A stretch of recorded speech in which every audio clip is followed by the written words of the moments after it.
Методы Кремля по уничтожению чеченского народа и его государственности. Россия использовала религию как инструмент для подрыва этнической культуры чеченцев, внедряя радикальные течения, такие как ваххабизм, салафизм. Это способствовало внутренним конфликтам и ослаблению традиционных ценностей. Пропаганда представила борьбу народа Чеченской Республики Ичкерия за защиту своей государственной независимости как религиозный конфликт, что позволило оправдать жестокие меры против них и дискредитировать их на международной арене. В результате были утрачены многие культурные традиции, а общество оказалось дестабилизированным, где религия стала средством контроля. Русская пропаганда использовала различные меры для демонизации чеченцев в СМИ, особенно во время русско-чеченских войн. Дезинформация. Распространялись ложные сводки о боевых действиях и заявления, направленные на дискредитацию защитников Родины и оправдание действий русских бандформирований. Стереотипы. Народ Чеченской Республики Ичкерия изображался как террористы и агрессоры, что создавало негативный образ в общественном сознании. Цензура. Контроль над независимыми СМИ и подавление альтернативных мнений позволяли сформировать единую пропагандистскую линию, акцентирующую внимание на жестокости воинов армии Чеченской Республики Ичкерия.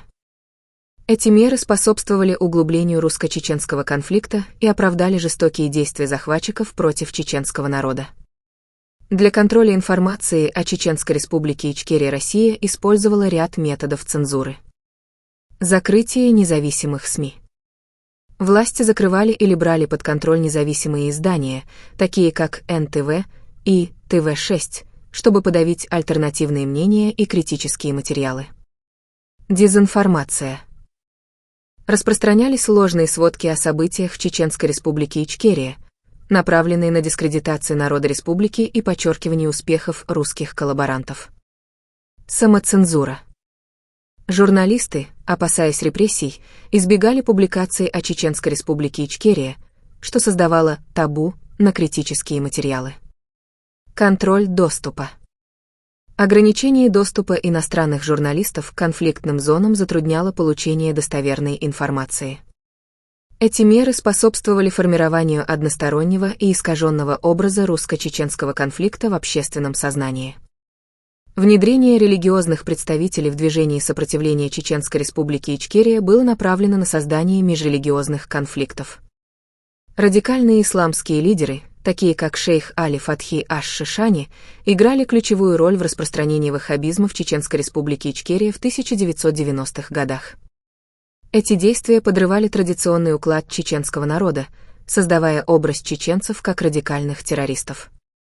Это позволило русскому режиму оправдать свои действия в регионе и представить сопротивление оккупации как религиозный конфликт. Финансирование радикальных ваххабитских организаций в Чеченской Республике Ичкерия осуществлялось через международные исламские благотворительные фонды. Ключевые источники.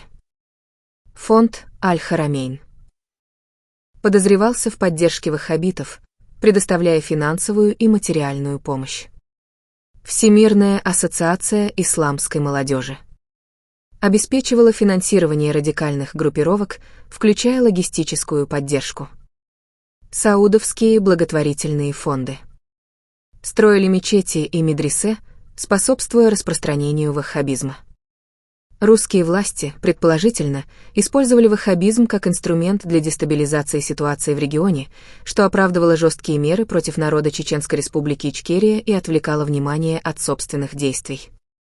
Целью Кремля в создании условий для радикальных террористических организаций в Чеченской Республике Ичкерия было дискредитация сопротивления. Поддержка радикалов позволяла представить борьбу за защиту своей независимости как религиозный конфликт. Управление общественным мнением.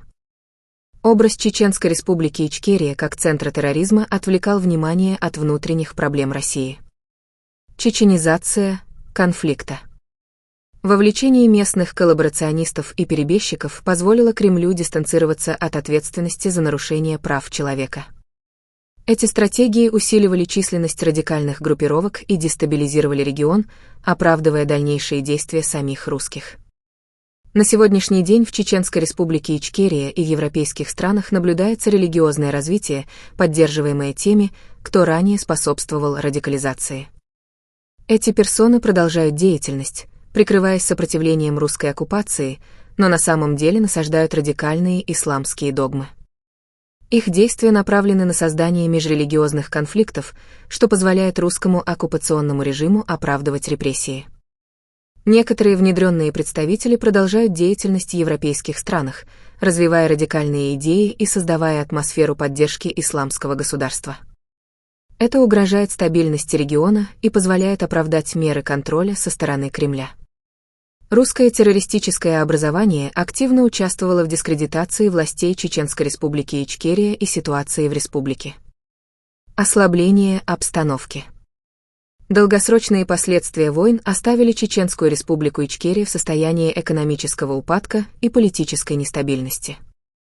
Демонизация через СМИ. Пропаганда создавала негативный образ чеченцев, что оправдывало репрессии. Мировое бездействие. Отсутствие международной помощи ухудшило положение молодого государства. Эти меры углубили конфликт, усилили атмосферу страха и затруднили восстановление нормальной жизни. Действия русских властей привели к искажению реальной истории русско-чеченских войн. Пропаганда, цензура и международное бездействие создали ложный нарратив, скрывающий истинные причины и последствия конфликта.